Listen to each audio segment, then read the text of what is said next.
À l'épisode aujourd'hui, on va parler de l'art de se connecter à son corps. Donc, en fait, si je te demande, je commence par une question. Quelle est ta posture actuellement? Puis, ce serait quand la dernière fois que tu as bougé? Peut-être que tu dois te connecter à ton corps pour répondre à mes questions, ce qui signifie que tu étais déconnecté. Et t'en fais pas, c'est normal parce qu'on passe la majorité de notre temps dans notre tête. Donc, t'es vraiment pas la seule et c'est normal parce que souvent on a des travails qui sont plus intellectuels et on a beaucoup de pensées durant une journée, donc il y a beaucoup de choses qui nous amènent dans notre tête. Mais en fait, ce qui est intéressant de savoir, c'est que c'est pas la seule chose qui nous constitue, c'est pas la seule dimension. Il y a aussi ton corps physique, donc ton enveloppe terrestre, ici, qui te permet de vivre et de faire plein de choses vraiment merveilleuses. Donc, ça vaut la peine de prendre un petit peu de temps pour te connecter à lui, voir ses besoins, essayer de le comprendre un peu mieux. Donc, aujourd'hui, on va explorer différentes manières de se connecter à notre corps. Et ce que je vais t'inviter à faire, c'est à développer ta conscience corporelle. Donc, qu'est-ce que c'est la conscience corporelle? Si je te dis une petite définition, c'est l'expérience qu'acquiert l'individu de son propre corps et de l'agencement spatial des différentes parties de celui-ci grâce à l'intégration des données acquises au niveau sensorimoteur. Donc, en fait, ta conscience corporelle, c'est la connaissance que tu as de où se situe ton corps dans l'espace. Ça passe par les sens et c'est vraiment par rapport à comment tu trouves, comment la gravité s'exerce sur toi. Je te donne un exemple. Si tu es dehors à l'hiver et que tu glisses, tu commences à glisser sur une plaque de glace, si tu as une bonne conscience corporelle, une bonne proprioception, tu vas te rendre compte plus rapidement qu'il est en train de se passer un mouvement dans ton corps qui n'était pas forcément anticipé et voulu, et tu vas pouvoir te rattraper plus rapidement. Donc, en fait, avoir une bonne conscience corporelle, ça nous permet de détecter plus rapidement si on est en train de tomber, si il y a quelque chose qui s'en vient vers nous et qui peut nous blesser. Ça va aussi nous indiquer plus rapidement quand on a des tensions quelque part qui pourraient éventuellement se dégénérer en inconfort, voire en douleur. Donc, plus on est connecté à notre corps, plus on va pouvoir avoir des signaux qui proviennent de l'extérieur, qui proviennent de notre corps, et agir par rapport à ces signaux. C'est quand même intéressant. Donc, si tu as besoin d'être convaincu un peu plus des bénéfices, des bienfaits de la connexion à ton corps, par exemple, pour ta posture, ça va être intéressant pour diminuer les tensions musculaires, le stress, la fatigue, réduire les risques de blessures aussi, améliorer ta circulation sanguine, ton niveau d'énergie, ta concentration, ta performance, et aussi juste développer une meilleure relation avec ton corps. Ça pèse déjà beaucoup dans la balance, ça vaut son pesant d'or. Donc, si tu as écouté l'épisode de la semaine dernière sur la dimension plutôt mentale, cette semaine, on continue sur l'introduction que j'avais faite sur le système nerveux. Donc, ton système nerveux, il est traité par ton mental, mais en fait, tes nerfs et toute l'information qui arrive de l'extérieur, elle passe par ton corps. Donc, tu vois, les deux sont vraiment liés. Et on entend beaucoup parler du système nerveux ces temps-ci, c'est un peu à la mode, calmer son système nerveux. Et ça passe par le corps. Donc, si tu veux calmer ton système nerveux, ça va être difficile de le faire qu'à partir de ton mental. C'est une pratique de connexion à ton corps et que tu sais ce dont ton corps a besoin physiquement, ça va être plus facile de vraiment apaiser ton système nerveux. Donc, on va reparler un peu plus en détail de la connexion body and mind la semaine prochaine, dans le prochain épisode. Mais cette semaine, je veux vraiment qu'on se concentre sur notre corps, qui est lié aux autres dimensions. On peut faire aussi bouger nos émotions à partir de notre corps physique. On peut jouer sur notre énergie, par exemple le tapping, quand on tape sur les différents points d'acupressure d'acupuncture, les méridiens, c'est à travers notre corps. Donc, c'est sûr qu'il va revenir dans les prochains épisodes. Mais cette semaine, je veux vraiment que tu te concentres purement sur ton corps. Donc, ton corps, c'est ton portail pour atteindre les autres dimensions. C'est ton véhicule qui est prêté pour ton passage ici dans cette vie. Et il n'est pas éternel, mais il y a quand même une bonne espérance de vie. Il peut durer longtemps si on en prend soin. Donc, c'est important de faire en sorte de mettre du bien-être dans la dimension physique. Donc, apprendre à travailler avec ton corps et à lui donner ce dont il a besoin, c'est vraiment important selon moi parce que des fois, on se dit, bon, ben, je vais m'entraîner, je vais bien manger, ça va être bon pour moi, mais en fait, on se fait plus de mal que de bien. Si on s'entraîne n'importe comment sans écouter notre corps, on peut facilement se blesser si on tombe dans des régimes trop extrêmes ou des diètes où on va créer des carences, qu'on n'écoute pas du tout les besoins de notre corps. Encore une fois, on peut l'amener à être en déficit. Donc, ce que je veux vraiment t'amener à faire, c'est à écouter et à donner à ton corps ce qu'il a besoin de manière un petit peu plus intuitive, sans essayer de suivre des règles rigides. On veut du plaisir là-dedans, on veut vraiment que ce soit feel good. Et c'est un art qui se développe. Donc, si on commence tranquillement et qu'on continue par la suite, on va pouvoir créer vraiment une pratique de connexion à notre corps au fil du temps. C'est un muscle qui se renforce, il faut persévérer, il faut y aller doucement, un petit pas à la fois, et on peut vraiment créer une belle relation avec notre corps, plutôt qu'être en conflit avec lui, puis essayer de lui imposer des manières de faire.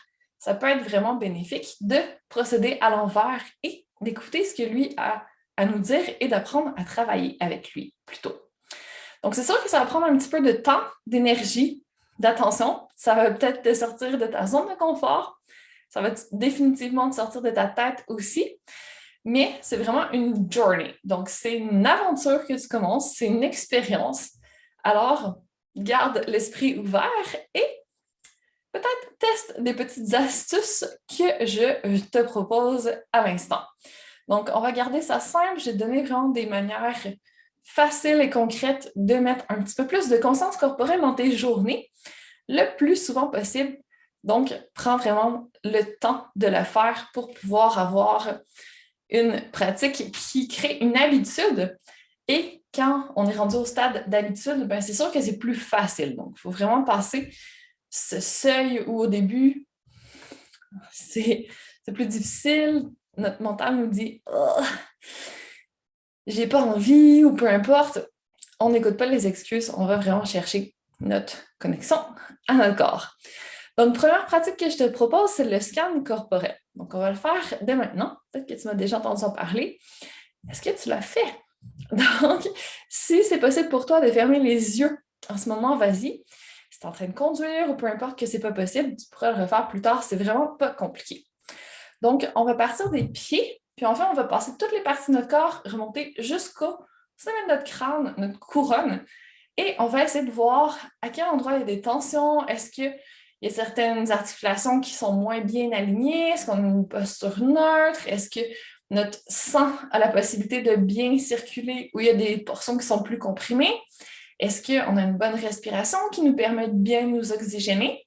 Donc, on va vraiment scanner notre corps au complet, à la loupe. On scrute le tout à partir de la plante de nos pieds. Est-ce que nos pieds sont bien ancrés au sol, le plus possible parallèle, largeur des hanches? Est-ce qu'on a des douleurs au niveau des pieds? Est-ce qu'on aurait besoin de changer de souliers? Est-ce qu'on est confortable? Ensuite, au niveau des chevilles, est-ce que les chevilles tournent vers l'intérieur, vers l'extérieur? Est-ce qu'elles sont souples et relaxes? Est-ce qu'au niveau de nos chevilles, on a des tensions? Ensuite, si on remonte dans nos jambes, dans nos mollets, est-ce qu'il y a des tensions au niveau musculaire? Est-ce qu'on est crispé? Est-ce qu'on a des compressions au niveau de notre chaise? Est-ce que nos pantalons sont trop serrés? Au niveau des genoux, est-ce que les genoux sont pliés en ce moment, sont tendus? Est-ce qu'ils sont souples? Est-ce que le sang circule bien? Est-ce qu'on sent des tensions, des douleurs? Même chose au niveau des cuisses, si on est assis, est-ce qu'on a des compressions? Encore une fois, est-ce que les cuisses sont parallèles, largeur des hanches? Est-ce qu'on est assis les jambes croisées? Depuis un petit moment, il faudrait changer de position. Au niveau du bassin, est-ce qu'on est assis, donc il y a une compression qui se fait à l'avant de la hanche? Est-ce qu'on a des tensions au niveau musculaire, peut-être plus fessier ou bas du dos? Est-ce qu'on a l'impression que le sang passe bien, qu'on est rétracté au niveau de nos muscles fléchisseurs de la hanche, que ça ferait du bien de se mettre debout, d'étirer un petit peu, d'ouvrir les hanches? Au niveau du dos, comment ça se passe? Est-ce qu'il est super tendu en ce moment? Est-ce qu'on est assis, posé sur le dossier? Est-ce qu'on est debout? Est-ce qu'on aurait besoin de se réaligner, de retrouver les courbes neutres de la colonne? Peut-être penser à une petite ficelle qui nous étire vers le haut pour s'autograndir et retrouver des courbes un petit peu plus harmonieuses. Les épaules au-dessus des hanches, autant que possible. On respire bien. Et on va aller chercher plutôt à engager les abdos, donc serrer un petit peu au niveau du périnée transverse, oblique en avant pour vraiment pouvoir relâcher un peu le dos, lui donner un peu de confort, laisser le sang circuler un peu plus facilement, parce que si nos muscles sont super crispés, ça circule moins bien. Donc, ça peut créer des inconforts au niveau du dos. Est-ce qu'on aurait besoin de mouvement? Est-ce qu'au niveau de nos abdos, c'est tout relâché? On a vraiment de la peine à les garder. Donc là, on peut imaginer vraiment un corset qui se resserre. On peut utiliser notre respiration aussi pour serrer davantage nos abdos. Donc, vraiment utiliser l'expiration. Comme si on soufflait dans une paille pour serrer le ventre et aller chercher un petit peu plus notre corset. Ensuite, au niveau des épaules, est-ce qu'on est tout enroulé? Est-ce qu'on est ouverte? Est-ce qu'on sent de l'expansion ou qu'on est tout rétracté? Est-ce qu'on a des tensions au niveau des trapèzes, de la nuque, du haut du dos? Est-ce qu'on aurait besoin de mouvement au niveau du haut du corps? Qu'est-ce qu'on fait avec nos bras? Est-ce qu'ils sont pliés? Est-ce qu'ils sont loin de nous? Est-ce qu'ils sont collés sur notre corps? Est-ce que nos mains sont tournées vers l'intérieur ou vers l'extérieur? On est plutôt dans une position neutre. Est-ce qu'on est crispé? Est-ce qu'on serre les poings? Est-ce qu'on aurait besoin de mouvement d'activer la circulation sanguine? Allonger les bras, faire des petites rotations, relâcher tout ce qui n'est pas nécessaire comme tension musculaire. Au niveau de la nuque, comment on est? Est-ce qu'on est bien aligné droit ou on est en rotation? Est-ce que notre tête est inclinée sur le côté, notre tête projetée en avant? Donc, on essaie de ramener un tout petit peu le menton vers l'intérieur, ramener les oreilles au-dessus des épaules, de retrouver notre position neutre. Si on a déjà perdu notre autograndissement, on peut imaginer de nouveau notre ficelle qui nous tire vers le haut. Et on s'assure que tout est en place, qu'on a relâché les muscles de notre visage, qu'on n'a pas les dents serrées, qu'on n'a pas de tension musculaire inutile, qu'on a la posture la plus neutre possible, qu'on a une belle respiration.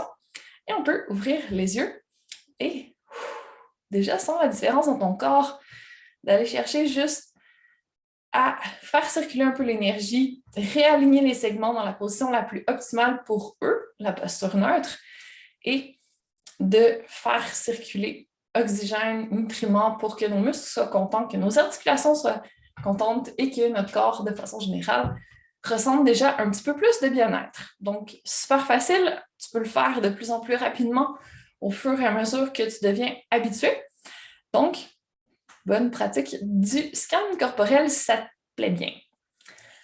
Sinon, si tu veux aller un peu plus loin, tu peux faire un peu plus de sport. Donc, moi, je te conseille beaucoup le pilates, le yoga, qui sont vraiment deux pratiques très, très axées sur la conscience corporelle, justement, développer une bonne posture, une bonne respiration, un bon alignement, bouger de façon consciente. Donc, ça peut vraiment être un bon moyen de mettre un petit peu plus de connexion avec ton corps via des sports qui favorisent cette pratique.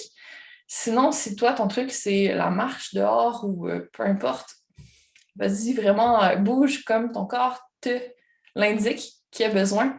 De ce côté-là, tu peux vraiment te faire confiance à ton intuition. Si tu n'as pas le temps de faire une grosse pratique sportive, quoique, si tu vas sur ma chaîne YouTube, j'ai des vidéos de pilates qui sont vraiment pas longues. En 10, 15, 20 minutes, tu peux vraiment avoir une bonne séance. Donc, le temps n'est pas tant une excuse.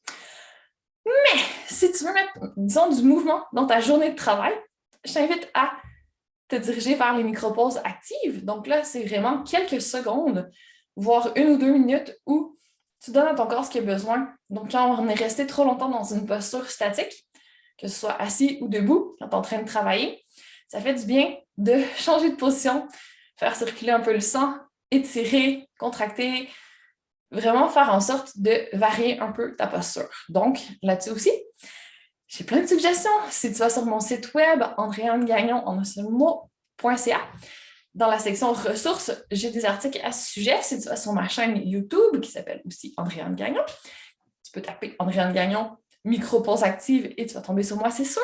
J'en ai plein, différentes suggestions. Donc, n'hésite pas à explorer cette avenue.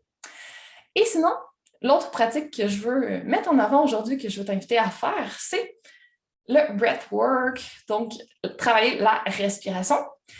Et la respiration que je t'invite à tester, à mettre en pratique, c'est la respiration circulaire, celle qui est utilisée en Pilates. Super simple. Donc, encore une fois, si tu peux le faire avec moi maintenant, vas-y, comme ça, tu passes déjà à l'action. Alors, en Pilates, comment on respire? C'est super simple. On inspire par le nez le plus longtemps possible en essayant de gonfler la cage en 3 dimensions. Donc, on gonfle l'avant des côtes, le côté des côtes, l'arrière des côtes. Je veux vraiment que tu sentes que, comme un ballon, tu es en train de te gonfler.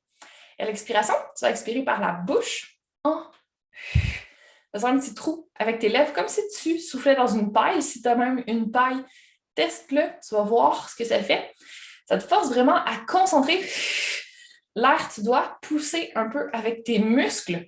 Donc, ça va chercher l'engagement, oui, des muscles au niveau de tes côtes, mais ça va aller chercher tes abdos aussi automatiquement. Tu vas sentir ton transverse se serrer, tu vas peut-être même sentir ton périnée se serrer, et accessoirement, il va y avoir aussi les obliques qui vont contribuer, et ton diaphragme, le muscle de la respiration. Donc, tu vas vraiment aller chercher plein de muscles qui sont intéressants au niveau de ta posture. Donc, tu inspires en 3 dimensions, par le nez en gonflant la cage thoracique de tous les côtés. Tu peux imaginer des ailes d'un oiseau, d'un papillon qui s'ouvrent. Et à l'expiration, tu souffles dans ta paille. Autre image qui peut peut-être t'aider, tu as un immense gâteau d'anniversaire devant toi, tu dois souffler toutes les bougies qui sont éparpillées sur ton gâteau. Donc, tu dois vraiment souffler le plus longtemps possible, vider toute l'air de tes poumons. Donc, tu vas le sentir, tes abdos se serrent. Si tu expires vraiment toute l'air de tes poumons et que tu squeezes au maximum tes abdos, tu vas arriver à une contraction à 10 sur 10, disons, à 100% de ce que tu peux faire. Ce n'est pas nécessaire dans ta vie quotidienne d'avoir les abdos aussi engagés, mais si tu arrives à garder à la fin de ta pratique un engagement de 2 ou 3 sur 10, 20, 30% maximum, tu vas avoir un corset, une ceinture abdominale qui te tient et qui protège ton dos. Donc déjà, ça va être un super bénéfice pour ton corps, pour ta posture, pour ton bien-être. Donc, n'hésite pas à utiliser la respiration circulaire pour connecter avec tes abdos, pour faire circuler un peu plus d'oxygène dans ton corps, pour aller chercher une respiration qui est plus profonde. Donc, c'est vraiment dans tes côtes, dans ta cage thoracique. Tu vas le sentir un peu dans ton ventre aussi. Tu vas utiliser tes muscles. Donc, c'est une respiration qui va te faire du bien. Tu vas te sentir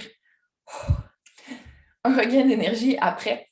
Et tu vas avoir temporairement sorti de ta tête sans même t'en rendre compte. Donc, n'hésite pas à pratiquer soit le scan corporel, soit du pilates, du yoga ou toute autre activité sportive qui t'aide à revenir dans ton corps et que tu sens que c'est une manière de bouger qui te convient. Sinon, de faire des micro-pauses actives durant la journée ou de tester le breathwork, la respiration circulaire de la pratique de pilates. Alors, bonne écoute et bonne connexion à ton corps. N'hésite pas à me dire si tu as testé les petites astuces que je t'ai proposées aujourd'hui, me dire laquelle est ta préférée et comment tu t'es senti. Ça va me faire plaisir d'en discuter avec toi. Et on se retrouve la semaine prochaine pour la suite de nos différentes dimensions du bien-être. Donc, on va faire vraiment la connexion mind-body.